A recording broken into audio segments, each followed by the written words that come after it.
Corona virus کے پھیلاؤ میں چمگادڑوں کے سوپ اور جاسوس ٹیم کے ملوث ہونے کی افواہیں، آن لائن پھیلنے والی غلط معلومات کی سچائی کیا ہے؟ آئیے اس ویڈیو میں جاننے کی کوشش کرتے ہیں۔ چین میں کورونا وائرس سے ہونے والی ہلاکتوں کی تعداد 213 ہو چکی ہے۔ جمعے کی صبح تک چین میں اس وائرس سے تصدیق شدہ متاثرہ افراد کی کل تعداد 10,000 تک پہنچ چکی ہے۔ اس وائرس کے پھیلاؤ کو عالمی سطح پر روکنے کے لیے ہانگ کانگ اور دیگر کئی ممالک نے چین آنے اور جانے والی پروازیں معطل یا کم کر دی ہیں۔ نہ صرف یہ وائرس چین اور بیرونی ممالک تک پھیل چکا ہے، بلکہ اس سے متعلق غلط معلومات بھی بہت تیز رفتاری سے پھیل رہی ہیں۔ کورونا وائرس کے حوالے سے بے شمار غلط معلومات سامنے آئی ہیں۔ چمگادڑوں کی سوپ والی ویڈیو تو آپ نے دیکھی ہی ہوگی۔ ہم نے جاننے کی کوشش کی ہے کہ ان سب معلومات کا ماخذ کیا ہے۔ کورونا وائرس کیسے شروع ہوا، اس کے بارے میں ابتدا سے ہی لوگوں نے آن لائن قیاس آرائیاں کرنی شروع کر دی تھیں۔ اس سب میں بڑا کردار ایسی ویڈیوز کا تھا جن میں ووہان، جہاں سے کورونا وائرس شروع ہوا، چینیوں کو چمگادڑوں کا سوپ نوش کرتے ہوئے دکھایا گیا ہے۔ ایسی ہی ایک ویڈیو میں مسکراتی ہوئی چینی خاتون پکا ہوا چمگادڑ کیمرے کو دکھاتے ہوئے کہتی ہیں کہ اس کا ذائقہ مرغی کے گوشت جیسا ہے۔ یہ ویڈیو آن لائن صارفین کے غم و غصے میں اضافے کا سبب بنی۔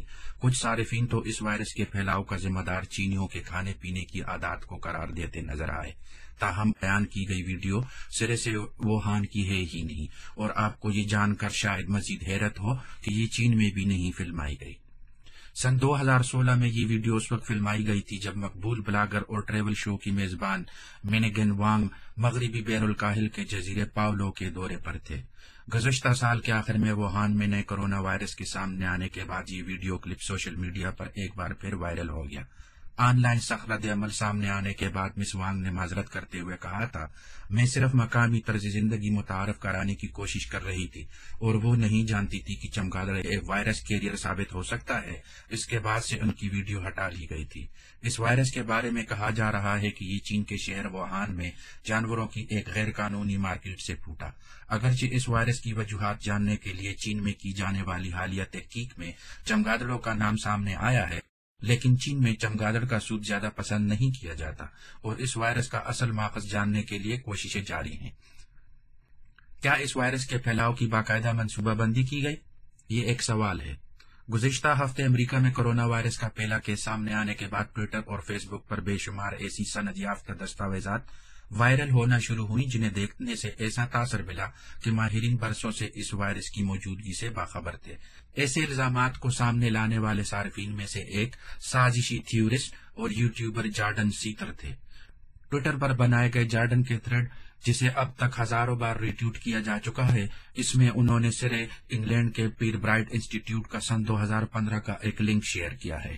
اس دستاویز میں نظام تنفس سے منسلک بیماریوں کی روک تھام اور ویکسین کے طور پر ممکنہ استعمال کے لیے کورونا وائرس کا کمزور ورژن تیار کرنے کی بات کی گئی ہے۔ ویکسین کے خلاف مہم چلانے والوں اور سازشی فیس بک گروپس میں یہ لنک بڑے پیمانے پر شیئر کیا جا چکا ہے۔ Bill and Melinda Gates foundation پیر برائٹ اور ویکسین کی تیاری دونوں کے لیے امداد دیتے ہیں۔ اس حقیقت کا استعمال کرتے ہوئے سیتر نے ایسا تاثر دینے کی کوشش کی کہ اس ویکسین کی تیاری کے لیے مالی امداد حاصل کرنے کے لیے جان بوجھ کر اس وبا کو پھیلایا گیا۔ سیتر نے ٹویٹ کیا، گزشتہ برسوں میں گیٹس فاؤنڈیشن نے ویکسین پروگراموں کو کتنے فنڈ دیے ہیں؟ کیا اس وائرس کا پھیلاؤ باقاعدہ منصوبہ بندی کے تحت کیا گیا؟ کیا خوف بڑھانے کے لیے میڈیا کا استعمال کیا جا رہا ہے؟ لیکن پیر برائٹ کی دستاویز کورونا وائرس سے متعلق نہیں، بلکہ یہ ایوین انفیکشیس برونکائٹس وائرس کے متعلق ہے، جس کا تعلق کورونا وائرس کے بڑے خاندان سے ہے جو مرغیوں کو متاثر کرتا ہے۔ اور جہاں تک بل اینڈ میلنڈا گیٹس فاؤنڈیشن کے بارے میں قیاس آرائیوں کا تعلق ہے، پیر برائٹ کی ترجمان ٹریسا موغان نے بز فیڈ نیوز کو بتایا کہ فاؤنڈیشن نے برونکائٹس وائرس سے متعلق تحقیق کو کوئی مالی اعانت فراہم نہیں کی تھی۔ آن لائن وائرل ہونے والا ایک اور بے بنیاد دعویٰ یہ بھی ہے کہ یہ وائرس چین کے خفیہ بائیو ویپن پروگرام کا حصہ تھا، اور ہو سکتا ہے کہ یہ ووہان انسٹی ٹیوٹ آف ویرولوجی سے لیک ہوا ہو۔ اس نظریے کو آگے بڑھانے والے بہت سے اکاؤنٹس واشنگٹن ٹائمز کے 2 مضامین شیئر کرتے نظر آئے، جن میں ایک اسرائیلی فوجی انٹیلیجنس کے سابقہ افسر کے بیان کا حوالہ دیا گیا ہے۔ تاہم ان دونوں مضامین میں اس دعوے کو ثابت کرنے کے لیے کوئی ثبوت فراہم نہیں کیے گئے، اور اسرائیلی ذرائع کے حوالے سے بتایا گیا ہے کہ اب تک اس بارے میں کوئی ثبوت یا اشارہ موجود نہیں ہے جس سے یہ معلوم ہو سکے کہ یہ کوئی لیک تھی۔ ان دونوں مضامین کو اب تک سینکڑوں اکاؤنٹ سے شیئر کیا جا چکا ہے اور انہیں پڑھنے والوں میں لاکھوں افراد شامل ہیں۔ گزشتہ ہفتے ڈیلی اسٹار نے بھی ایسا ہی ایک مضمون شائع کیا جس میں یہ دعویٰ کیا گیا تھا کہ ہو سکتا ہے کہ یہ وائرس خفیہ لیب میں شروع ہوا ہو، تاہم بعد میں اس مضمون میں ترمیم کی گئی کیونکہ اس دعوے کو ثابت کرنے کے لیے کوئی ثبوت موجود نہیں تھے۔ اب تک کی گئی سرکاری تحقیق میں یہ سامنے آیا ہے کہ اس وائرس کا ماخذ شاید ووہان کے بازار میں جانوروں کی غیر قانونی خرید و فروخت ہے۔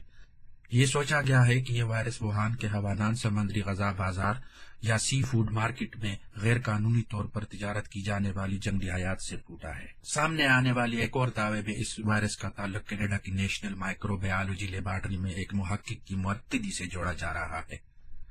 گزشتہ سال کینیڈا کے قومی نشریاتی ادارے CBC کی ایک رپورٹ کے مطابق ماہر ویرولوجسٹ ڈاکٹر جیانگ کگو کیو، ان کے شوہر اور چین سے تعلق رکھنے والے ان کے کچھ طلباء کو پالیسی کی مبینہ خلاف ورزی کے بعد لیب سے نکال دیا گیا تھا۔ پولیس نے CBC نیوز کو بتایا تھا کہ اس میں عوام کے لیے خطرے کا کوئی عنصر شامل نہیں تھا۔ ایک اور رپورٹ میں کہا گیا تھا کہ ڈاکٹر کیو نے سال میں 2 مرتبہ چینی اکیڈمی آف سائنسز کی ووہان نیشنل بائیوسیفٹی لیبارٹری کا دورہ کیا تھا۔ 12,000 سے زیادہ ری ٹویٹس اور 13,000 لائکس والی ٹویٹ جس میں کسی ثبوت کے بغیر یہ دعویٰ کیا گیا کہ ڈاکٹر کیو اور ان کے شوہر جاسوسی ٹیم کا حصہ تھے، انہوں نے ووہان میں موجود لیبارٹری کو پیتھوجنز بھجوائے اور ان کے شوہر کورونا وائرس تحقیق میں مہارت رکھتے تھے۔